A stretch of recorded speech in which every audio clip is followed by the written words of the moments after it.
শতরূপে সারদা বই থেকে পাঠ, বিষয় নিবেদিতা ধ্রুব মন্দির, শঙ্করী প্রসাদ বসু।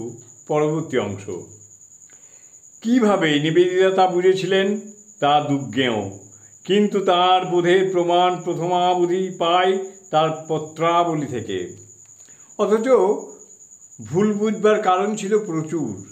ইংল্যান্ড থেকে আগত এই মনস্বিনী নারী বৈদগ্ধ্য ও বুদ্ধিতে ভাস্কর, সংঘর্ষে উদ্দীপ্ত, নব নব সৃষ্টিক্ষেত্রে ধাবিত।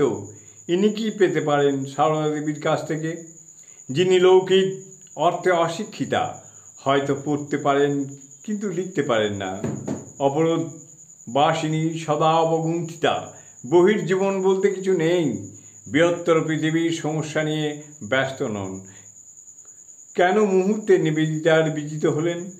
যেখানে তিনি সুদীর্ঘ সংগ্রাম করে গেছেন, স্বামী বিবেকানন্দের সঙ্গে পর্যন্ত, তার উপর এসে পড়েছিল কোন নিঃশব্দ অথচ সর্বাত্মক আক্রমণ, যা তাকে অলক্ষ্যে পরাভূত করে পরাজয়ের আনন্দগান তুলে দিয়েছিল তার কণ্ঠে।